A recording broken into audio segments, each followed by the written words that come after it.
Hello and welcome to today's Tunisian crochet tutorial. So today we will be making the Walk With Me shawl, which is an easy, I would say intermediate, but it is also for advanced beginner Tunisian crochet pattern for a crescent shawl. This pattern is freely available on my blog, so I'm going to drop the link down in the description box and in the comments, so look at the pinned comment. And you can also purchase it in my shops, and today we are going to be making the video tutorial for those who prefer to see how the stitches are worked rather than just read out the instructions on the screen. So for this shawl I used a Tosh Merino Light. In total I needed 3 skeins, but I've got quite a bit left from the last one. And I paired it with 5mm Tunisian crochet hook, and you will also need extension for this project. So I recommend extension of about 100 centimeters or 40 inches, because the wingspan of the shawl is 138 centimeters or about 54 to 55 inches, and the depth is about 46 centimeters, which is about between 18 and 19 inches. You will also need your darning needle, scissors, of course, to weave in your ends, and you will need the stitch markers. I recommend that you have 2 stitch markers, because we will need to be marking the center of the shawl to know where to work the stitches correctly. As far as stitches, so we will be using Tunisian purl stitches, Tunisian knit stitches. We will be making increases on the front horizontal and back vertical bar, and then we will be using Tunisian knit and Tunisian purl stitch bind off. So this Tunisian crochet shawl is worked flat with right side facing from right to left and from top down. You will be working 2 increases on each side of the shawl every row, and then 2 increases around the center, 5 stitches every 4 rows. So you will have a different rate of increases in the center and on the edges of your shawl. As always, the stitch count refers to the number of loops on the hook on your forward pass. And as far as the bind off goes, we will try to work the bind off fairly loosely, because to really enhance the crescent shape of the shawl, we will need to block it. So you will need to have enough stretch on your bind off to be able to shape the shawl. Okay, so let's dive right in. Today I'm not going to show you the instructions row by row. We will start the shawl and then you will see the pattern that is emerging because of the different rate of increases.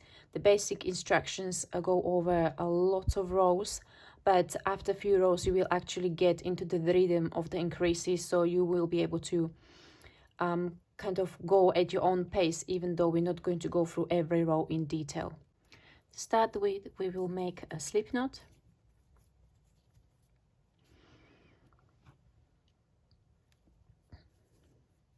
And we chain 15. To chain, you will yarn over the hook and pull through. That's chain 1, yarn over the hook, pull through, and so on. So I'll let you go ahead, chain 15, and we will be back for row number 1.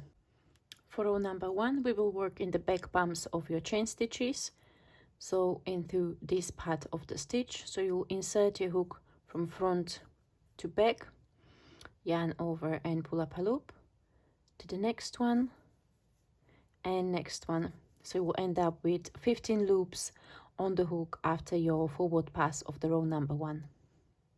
After you have all your loops on your hook, we will then work the standard return pass.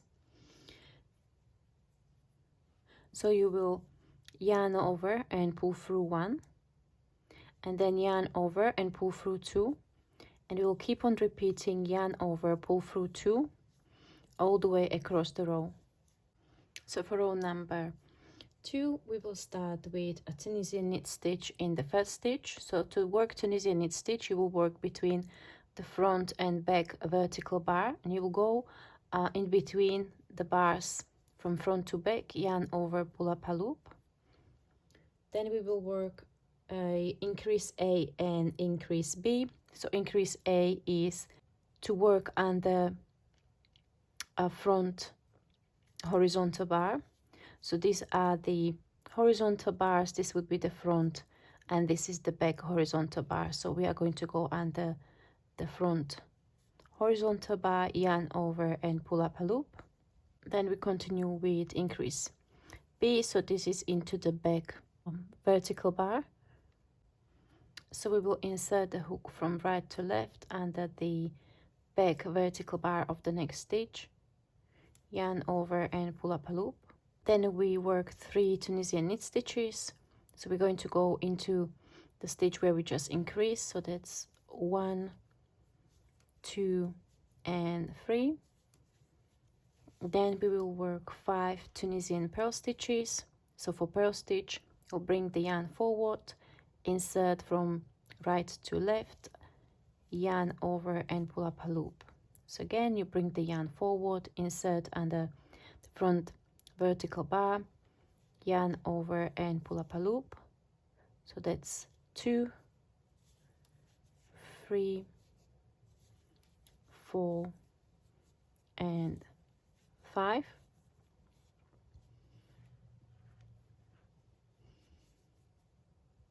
Then we will work 3 Tunisian knit stitches. That's 1, 2 and 3. We'll increase A, so on the front horizontal bar. Then we will work increase B, so into the back vertical bar, 1 Tunisian knit stitch and an end stitch. So the end stitch is worked under both strands of the last stitch. So from, as you're looking at it from the top, this is the front one, or the one that is closer to you, and then also the one on the other side. So you will go under both of these, yarn over, pull up a loop. And then we also need to mark, once you work the forward pass, you can mark your center 5 stitches. So these are the Tunisian purl stitches. So we will place stitch markers on these. You don't have to move them every single row. However, it's good to move them up every few rows just to make sure that you know where your center 5 stitches are. And we will continue by standard return pass. So this is yarn over, pull through 1, then yarn over, pull through 2, all the way across. For row number 3, we will work Tunisian knit stitch, increase A, that's on the front horizontal bar, increase B, and the back vertical bar, Tunisian knit stitch in next 5 stitches. That's 1, 2, 3, 4 and 5. 5 Tunisian purl stitches. 1, 2, 3, 4 and 5. 5 Tunisian knit stitches. 1, 2, 3, 4 and 5. We will work increase A into the front horizontal bar, increase B into next back vertical bar, Tunisian knit stitch and an end stitch, and standard return pass. Okay, so for row number 4, we're continuing with our established increases. So we start with Tunisian knit stitch, then increase A, increase B, 2 Tunisian purl stitches,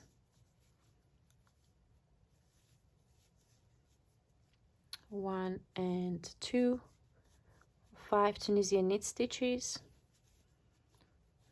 2, 3, 4 and 5, 5 Tunisian purl stitches, 1, 2, 3,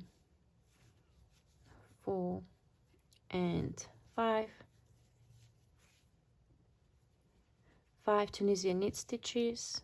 1, 2, 3, 4, and 5. 2 Tunisian purl stitches. 1 and 2. Increase A, increase B, Tunisian knit stitch, and an end stitch, followed by standard return pass. Okay, so row number 5 is the first row where we are going to be working increases around the center 5 stitches as well. So we continue in the established pattern. We start with Tunisian knit stitch, increase A, increase B. Now we've got 4 Tunisian purl stitches here. 1, 2, 3, and 4. 5 Tunisian knit stitches. 1, 2, 3, 4, and 5. And now we are going to be working increase A around the center 5 stitches. So as you remember, increase A is under the front horizontal bar. That's 1, and then we continue with purl stitches. 1, 2, 3, 4, and 5. Another increase A, like so. 5 Tunisian knit stitches. 2, 3, 4, and 5. 4 Tunisian purl stitches. 1, 2, 3, and 4. Then we have increase A, increase B,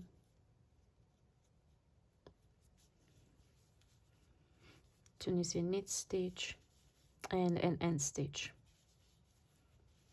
and standard return pass. So I'd like to pause here and just talk what we've done so far. So as you can see, there is a stitch pattern that is starting to emerge. Your edges are flaring out because of the increases, and the same will be happening from the center as well. So you have the push on the shape of the shawl from both sides, which is quite dramatic. So that is shaping it, and then we'll have a kind of gentler push from the middle as well.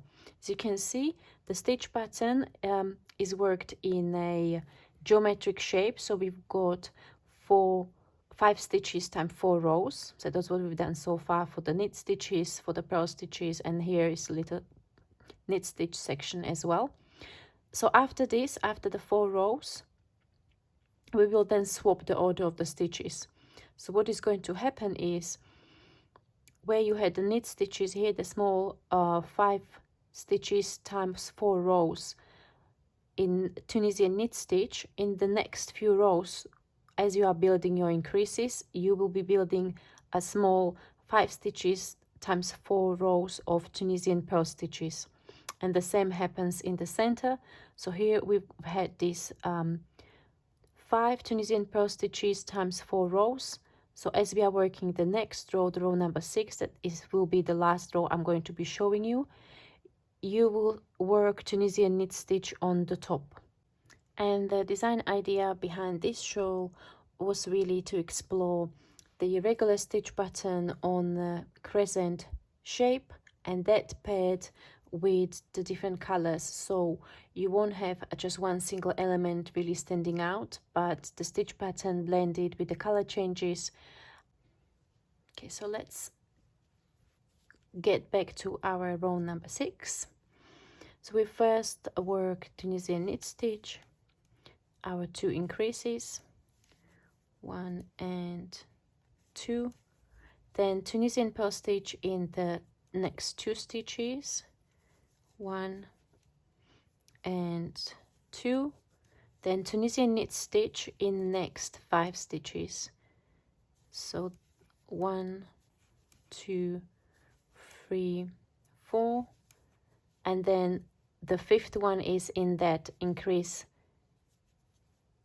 here.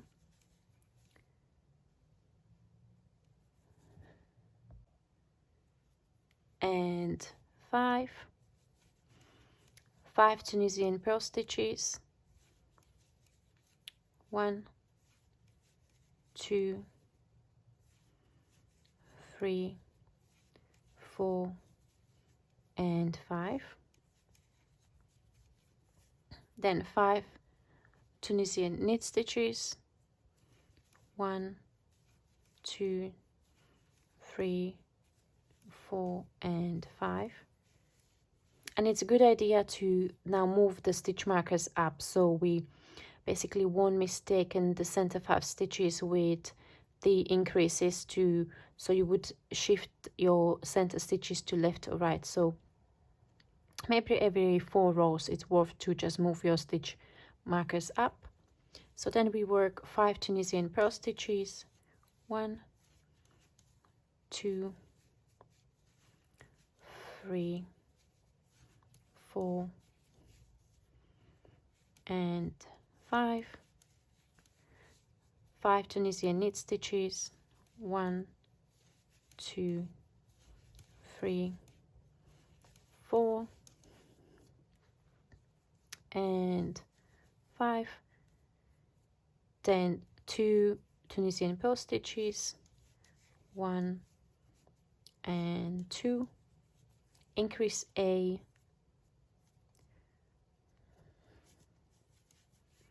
increase B, Tunisian knit stitch, and an end stitch, and standard return pass. Okay, so this is as far as the basic stitch pattern goes. After this, you should be able to follow the written instructions in the pattern, because we've covered the basic techniques and how you basically keep track of the center 5 stitches. And now the last thing I'm going to show you is how to bind off. So we will combine the Tunisian knit stitch and purl stitch bind off. So on the bind off row we are not increasing anymore. So let's and we are matching the bind off with the stitches that would be normally worked. So let's say if this the first stitch would be Tunisian purl stitch, we would go into the stitch as for Tunisian purl stitch, and then you will pull through the loop that you've just made through the loop that was already on the hook. So if the next stitch would be Tunisian purl, we will work Tunisian purl and pull through the loop again. Okay, so this is 3, 4, and 5. So let's say the next one is Tunisian knit stitch. We would follow exactly the same process. You go into the stitch as for Tunisian knit stitch and pull through. And now here it's very important to work the bind off very loosely, just to make sure that once you block and you try to block into that specific crescent shape, you've got enough yarn on the bind off to be able to do that stretch, because you will definitely need to kind of stretch out the shawl into the shape. And that's it. Thank you very much for watching. I appreciate if you've made it all the way here in the video tutorial. As always, please let me know what yarn would you use for your shawl. Subscribe, share with your friends to spread the crochet and Tunisian crochet love, and I'll see you in the next one. Bye bye.